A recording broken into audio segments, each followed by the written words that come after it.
Bonjour à tous et bienvenue pour ce nouveau podcast du Padre Blog. Ici l'abbé Louis Tomaso et aujourd'hui nous allons parler de la colère.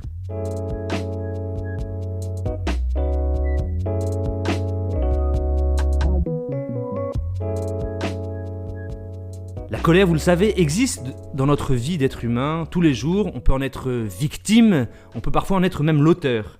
On peut la cultiver, on peut la combattre. On peut parfois, c'est vrai, l'enfouir en nous et en faire une colère froide, jusqu'à parfois en être rongé. On peut la laisser exploser et elle peut nous dominer et tout détruire autour de nous et en nous. Mais au fond, les amis, c'est quoi la colère ? Comment naît-elle en nous ? Est-ce que c'est possible de la maîtriser ? Est-ce que ça existe une bonne colère, une sainte colère ?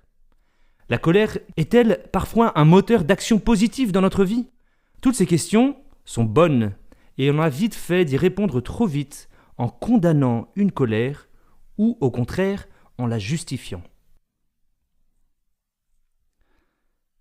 Pour nous convaincre sur ce sujet de la colère, il va nous falloir avancer avec nuance, je vous préviens tout de suite. Et je vous cite, pour vous en convaincre, le psaume 145. On y lit au verset 8 « Le Seigneur est tendresse et pitié, lent à la colère et plein d'amour. » Tiens, lent à la colère, c'est donc que Dieu lui-même est sujet à la colère ? Oui, mais il y va mollo, il est lent à la colère. Si elle peut même se trouver en Dieu, c'est que la colère n'est pas mauvaise en soi. On se souvient aussi de la colère dans l'évangile de Jésus, devant les marchands du temple de Jérusalem qui dénaturaient ce lieu sacré par leur trafic et leur profit. Mais alors, si Dieu est sujet à la colère, on comprend aussi qu'il y a colère et colère.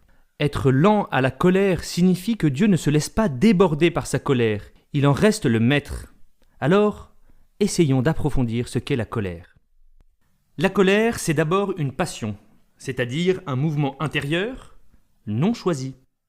Dans tel contexte ou devant telle situation, une colère monte en moi, spontanément, sans même que je le décide. Pour bien comprendre ça, imaginez un salarié qui découvre à la fin du mois sur sa fiche de paye qu'il n'a toujours pas eu son augmentation promise par son patron depuis des mois. Évidemment, l'irritation grandit en lui, il se sent offensé, trahi, et en effet, il est mal récompensé pour ses efforts. Là, la colère apparaît. Déjà avec cet exemple, on comprend que la colère est en lien avec un sentiment d'injustice.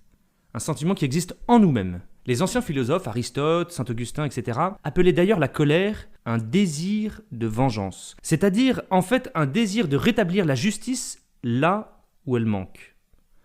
On peut être en colère devant une injustice qui nous touche nous-mêmes, mais on peut aussi être en colère devant une injustice dont on est le témoin, et pas simplement la victime. Par exemple, voir tel collègue de bureau, dont je ne suis pas particulièrement proche, perdre son job, ça me bouleverse, j'ai envie de me battre pour lui, alors même que je n'y gagnerai rien.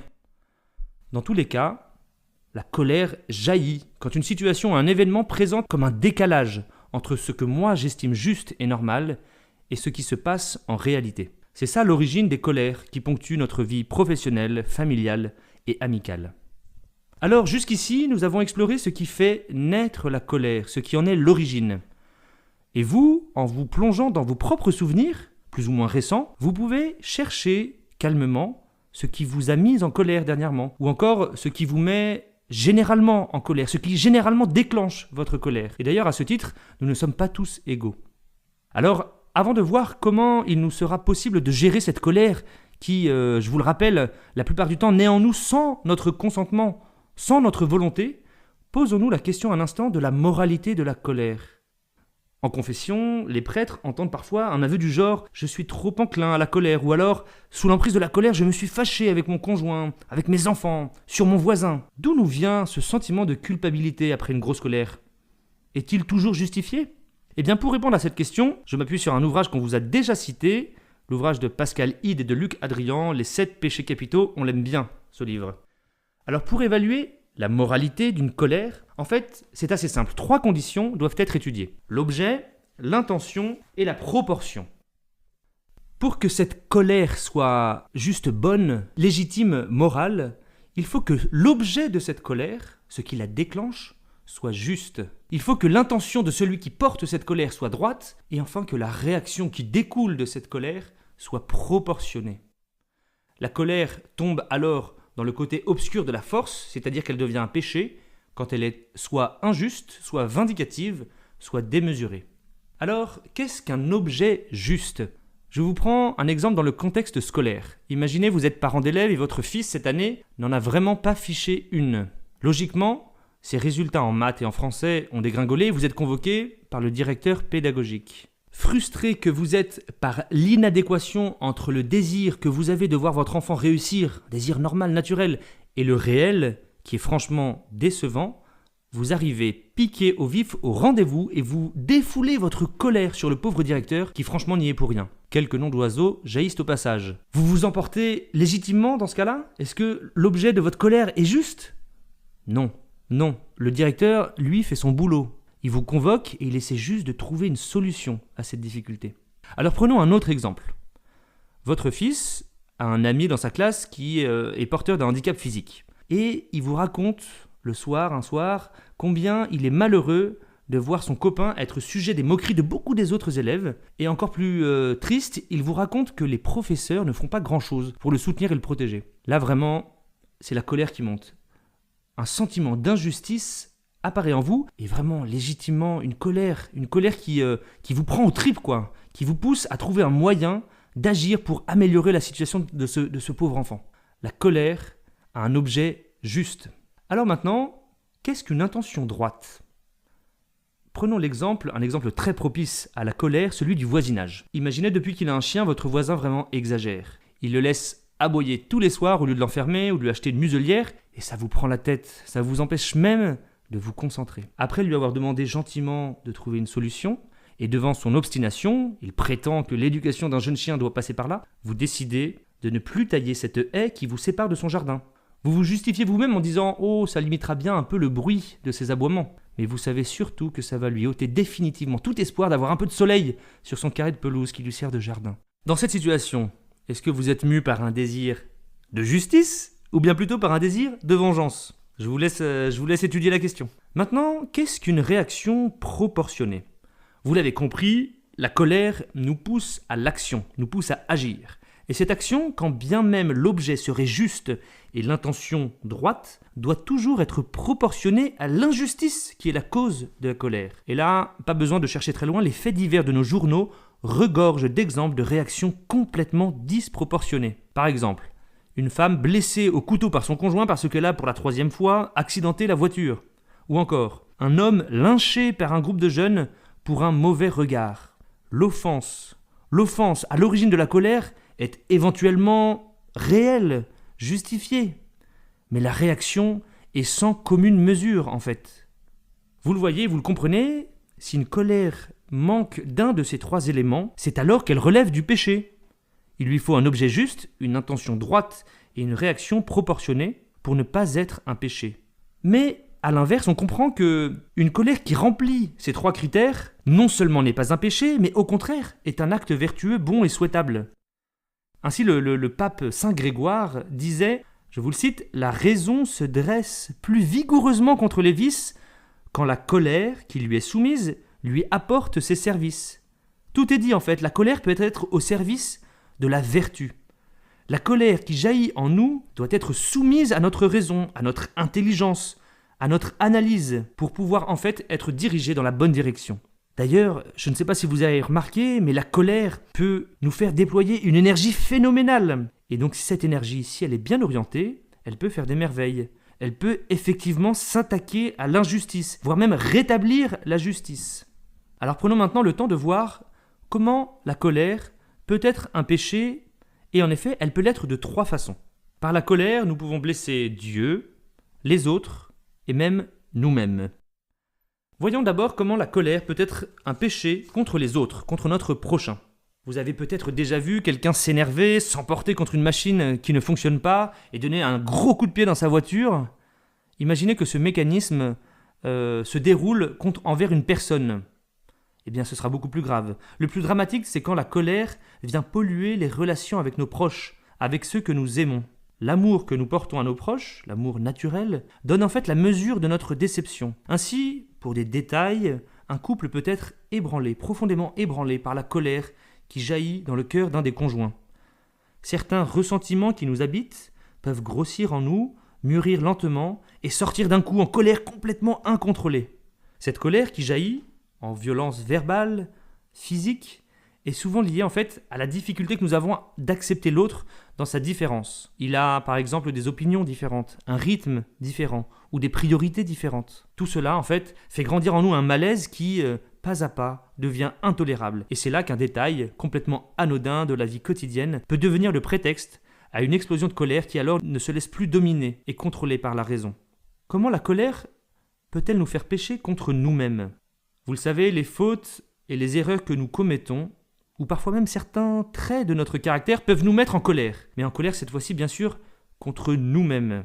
L'exemple typique, c'est un enfant frustré d'avoir perdu à un jeu au Monopoly par exemple, rentre dans sa chambre et qui casse de rage son jouet préféré. Il est en colère contre lui-même, il est déçu d'avoir perdu à ce jeu.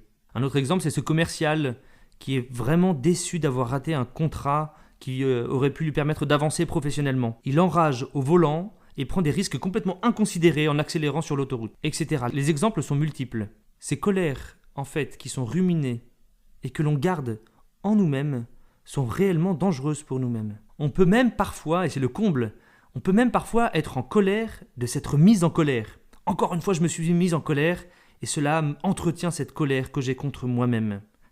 Saint François de Sales disait que par ce moyen de la colère contre nous-mêmes, on tient son cœur complètement confit et détrempé de colère.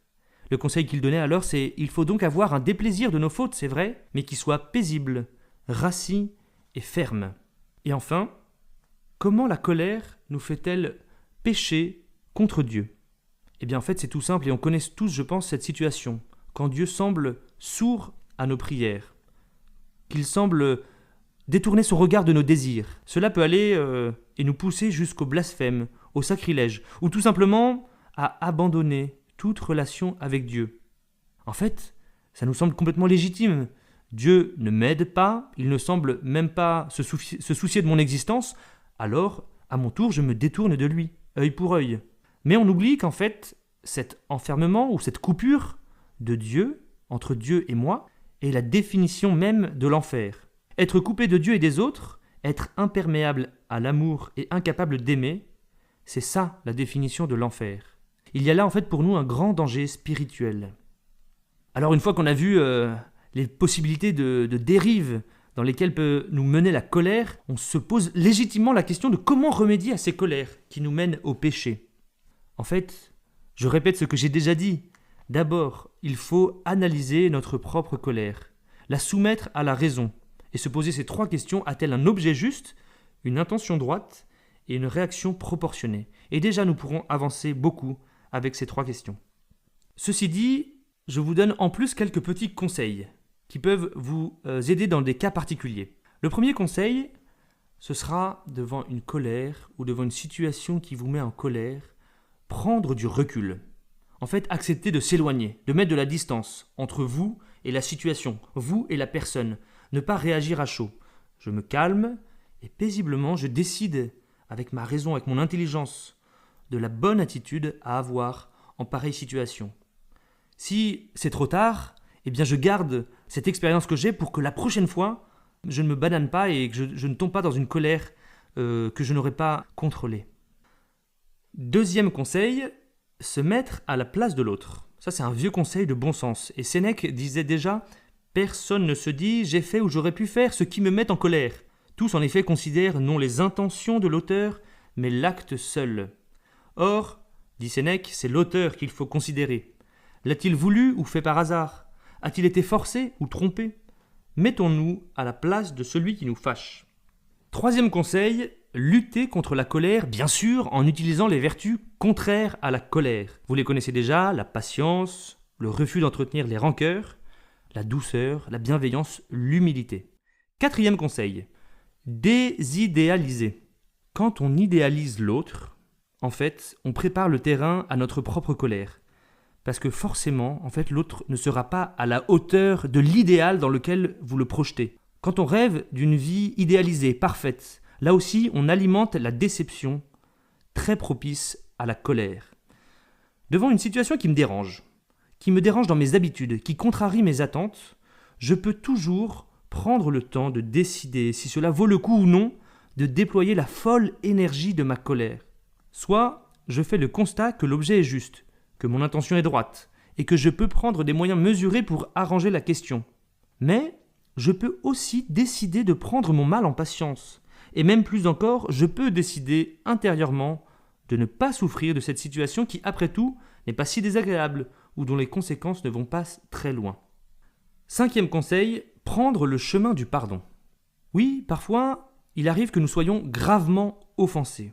Et dans ce cas-là, il ne s'agit évidemment pas d'effacer ou même d'oublier en rangeant soigneusement ma colère au fond de mon inconscient. Elle serait prête à rejaillir et à exploser à la moindre occasion. Un chemin existe dans ce cas-là qui n'annule pas l'offense, mais qui ne l'ignore pas non plus. C'est celui du pardon. Ce qu'il m'a fait n'est pas excusable, pourra dire quelqu'un. Justement, ce qui est excusable n'a pas besoin d'être pardonné. Le pardon, lui, vient guérir ce qui relève de l'inexcusable. Mais c'est vrai, pardonner prend souvent du temps. C'est un chemin de réconciliation et de reconstruction de soi d'abord, et de la relation à l'autre, lorsque celle-ci est blessée. Bon allez, il est temps de conclure. Je vous propose, pour conclure, de regarder un instant Jésus. Et oui, vous le savez, pour un chrétien, il est toujours bon de méditer sur la vie de Jésus jusqu'à s'en inspirer. Le Christ est le prototype de celui qui, alors qu'il vit une injustice, et même une grosse injustice, ne cède pas à la colère.